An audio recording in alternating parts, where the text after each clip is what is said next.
the truth. It's the truth. It's the true kind of love. It's the truth.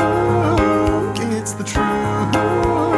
It's the true kind of love.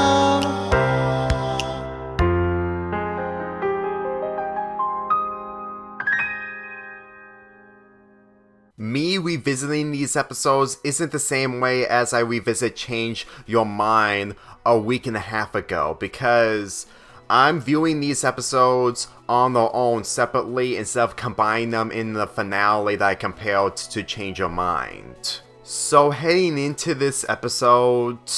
I really feel like Homeworld Bound, for how it's structured, made me see the point of view of the Diamonds a little bit more, especially when it comes to White Diamond herself. Although, the problem that I still have to this day is mainly how Spinel has been used, and for the longest time, it really made me feel like that they wanted Steven to go through the obstacles on his own, but for a character that people see her as a major fan favorite since the movie, are now treated to see her in a position where she has no moment of being serious like she was in the movie, including the scene in I Am My Monster.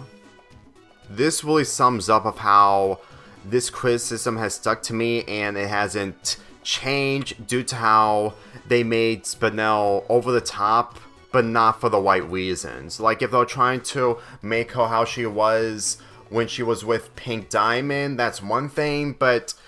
don't go 100%, because every time I see Spinel in this, she isn't the same character that I remembered from the movie. So, getting into the Diamonds, yellow, blue, and white,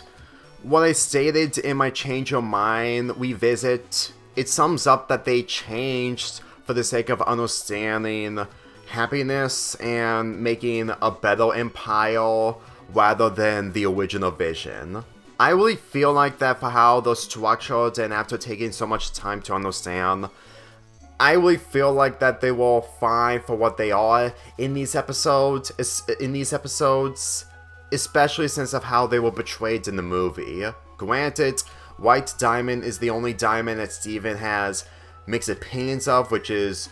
further shown towards the end of the episode. But I don't mind not having more episodes centering around the Diamonds in the epilogue. The main series is a different story, obviously. With this episode's premise of Steven going to the three Diamonds on advices to control his new powers, since that they were Pink Diamonds' powers,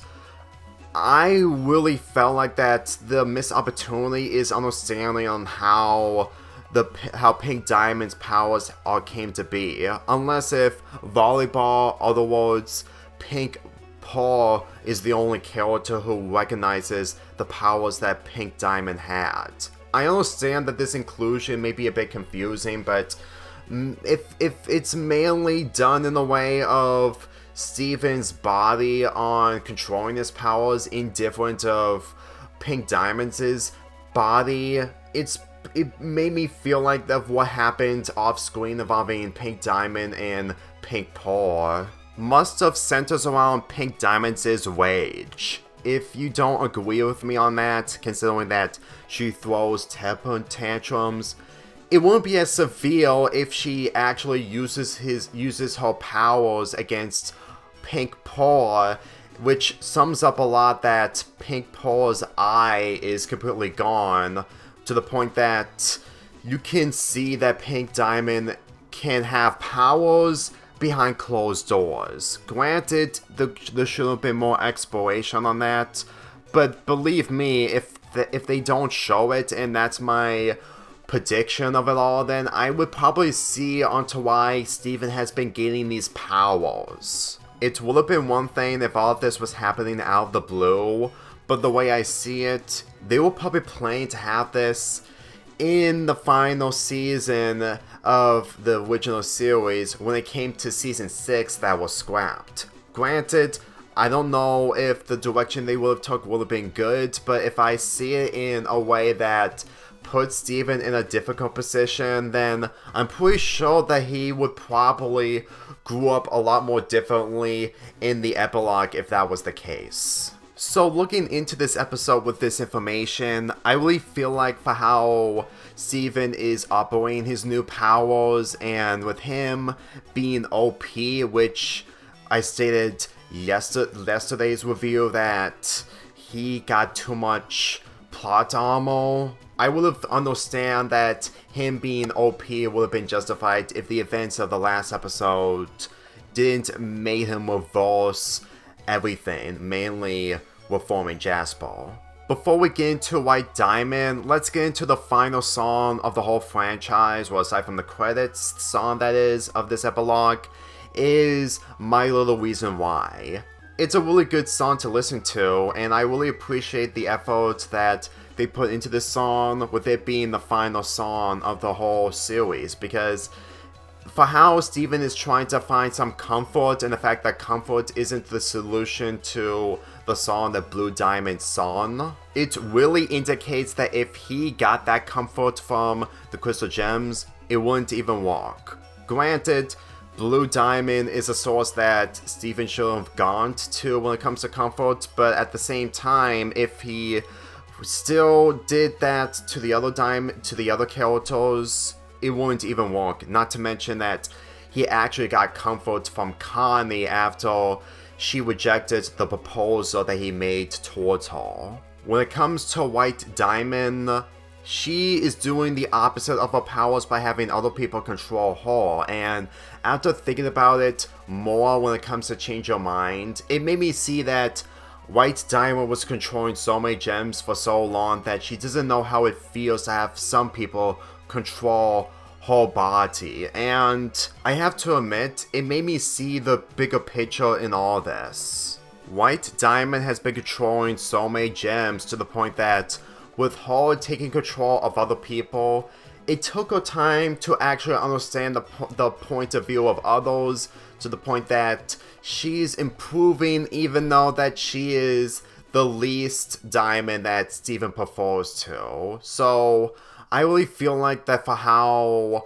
Steven took it way too physically when it comes to controlling White Diamond, this shows the breaking point of his experiences with White Diamond, knowing full well that the experiences that he had in Change Your Mind were a lot more innocent, and believe me, when people get older and older, they develop new ways of having anger issues, and when it comes to the anger issues that Steven had, is mainly thinking about what he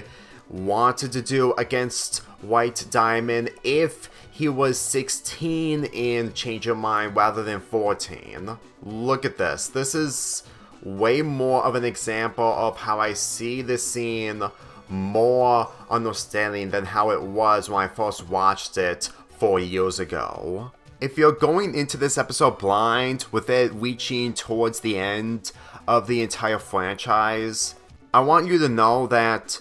just because these scenes are hard to look at, when you get into them more and understand the details, you will understand how they were structured this way. And even though that they would have been more explored if Spinel wasn't how she is in this episode, mainly should have been what she was in the movie, it would have been clear as day with this episode being one of the best of the series. If only people didn't treat PTSD in this epilogue as bad representation, because if you ask me, I understand that it's difficult to write Steven the way he is in this, but at the same time,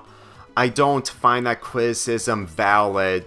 knowing full well that it aged really poorly when people have been addressing the connections of the epilogue and the 5 seasons of Steven Universe. Though still, Spinel should have been what she was in the movie in order to make this really good. Because The ending, well, she sings the Change song from the movie isn't funny to the point that it almost ruined the mood. Like, the music is really good, but Spinel almost ruined the mood. We're nearly towards the end of this marathon with 3 more episodes left. I'm nearly gaining satisfaction towards the final review of this marathon. I'm giving this episode an 8.75 out of 10.